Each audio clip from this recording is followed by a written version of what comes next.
നമസ്കാരം. മലയാളി വാർത്തയിലേക്ക് സ്വാഗതം. ഇപ്പോൾ ഒരു ഭാര്യയുടെയും ഭർത്താവിൻ്റെയും അതിദാരുണമായിട്ടുള്ള മരണവാർത്തയാണ് പുറത്തു വരുന്നത്. ഭർത്താവ് ആത്മഹത്യ ചെയ്ത് നിൽക്കുന്ന കാഴ്ച കണ്ടതിന് പിന്നാലെ ഭാര്യ അപ്പാർട്ട്മെൻറ്റിൽ നിന്ന് ചാടി മരിച്ചിരിക്കുകയാണ്. ഇന്നലെ വൈകിട്ടോടെയായിരുന്നു സംഭവം. തെലങ്കാനയിലെ സിദ്ദിപ്പേട്ട് സ്വദേശികളാണ് ഇരുവരും സോഫ്റ്റ്വെയർ എഞ്ചിനീയർമാരാണ്. ഭാനു ചന്ദർ റെഡ്ഡി കുന്ദ 32 വയസ്സാണ്. ഭാര്യ ബിബി ഷാസിയ സിറാജ് 31 വയസ്സ്. ഇവരാണ് മരിച്ചത്.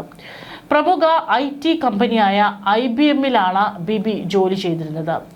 ബിബി ഇന്നലെ ജോലി കഴിഞ്ഞ് അപ്പാർട്ട്മെൻറ്റിലെത്തിയപ്പോൾ മുറിയുടെ വാതിൽ പൂട്ടിയിട്ടിരിക്കുന്നതായി കണ്ടു.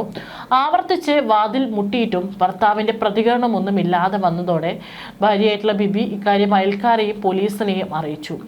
അയൽക്കാരെത്തി പിന്നീട് ബലം പ്രയോഗിച്ച് വാതിൽ തുറന്നപ്പോഴാണ് ഭാര്യവിനെ തൂങ്ങി മരിച്ച നിലയിൽ കണ്ടെത്തിയത്. ഈ കാഴ്ച കണ്ട ബിബി നിമിഷങ്ങൾക്കകമാണ് കെട്ടിടത്തിൻ്റെ 17ാം നിലയിൽ നിന്ന് താഴേക്ക് ചാടി മരിച്ചത്. തെലങ്കാനയിലെ കുടുംബാംഗങ്ങൾ നൽകിയ പരാതിയുടെ അടിസ്ഥാനത്തിൽ അസ്വാഭാവിക മരണത്തിന് പോലീസ് കേസെടുത്തിട്ടുണ്ട്. മരണത്തിലേക്ക് നയിച്ച സാഹചര്യങ്ങൾ എന്താണെന്നാണ് ഇനി പരിശോധിക്കേണ്ടത്. ദമ്പതികൾ ആരോഗ്യ പ്രശ്നങ്ങൾ, മാനസിക ബുദ്ധിമുട്ടുകൾ എന്നിവ അനുഭവിച്ചിരുന്നോ എന്നും പരിശോധിക്കും. പിന്നെ ഏതെങ്കിലും തരത്തിൽ ആരെങ്കിലുടെയും ഭീഷണികൾ ദമ്പതികൾക്ക് ഉണ്ടായിരുന്നോ എന്നുള്ളതും പരിശോധിക്കുന്നുണ്ട്. മാത്രമല്ല, പോസ്റ്റ്മോർട്ടം റിപ്പോർട്ട് ലഭിച്ചതിന് ശേഷം തുടർ നടപടികൾ സ്വീകരിക്കുമെന്നാണ് പോലീസ് ഉദ്യോഗസ്ഥർ പറഞ്ഞിരിക്കുന്നത്. ജോലി സംബന്ധമായിട്ട് എന്തെങ്കിലും തരത്തിൽ മാനസിക ബുദ്ധിമുട്ടുകൾ ഭാര്യയോ ഭർത്താവോ അനുഭവിച്ചിരുന്നോ എന്നുള്ളതും ഇവർക്കിടയിൽ എന്തെങ്കിലും പ്രശ്നങ്ങൾ ഉടലെടുത്തിരുന്നോ എന്നുള്ളതിനെ കുറിച്ചൊന്നും തന്നെ വ്യക്തതയില്ല. ഇവർ രണ്ടുപേരും മാത്രമായിരുന്ന അപ്പാർട്ട്മെന്റിൽ താമസമെന്നാണ് റിപ്പോർട്ടുകൾ സൂചിപ്പിക്കുന്നത്.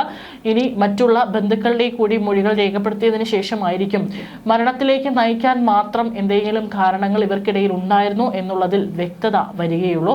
അതേസമയം തന്നെ പോസ്റ്റ്മോർട്ടം നടപടികൾക്ക് ശേഷം മൃതദേഹം വിട്ടു നൽകുമെന്നാണ് പോലീസ് അറിയിച്ചിരിക്കുന്നത്. ആത്മഹത്യാ കുറിപ്പുകളൊന്നും തന്നെ ഭർത്താവിൻ്റെ ഈ ഒരു മുറിയിൽ നിന്നും ഒന്നും തന്നെ ലഭിച്ചിട്ടില്ല എന്നും റിപ്പോർട്ടുകൾ പുറത്തു വരുന്നുണ്ട്.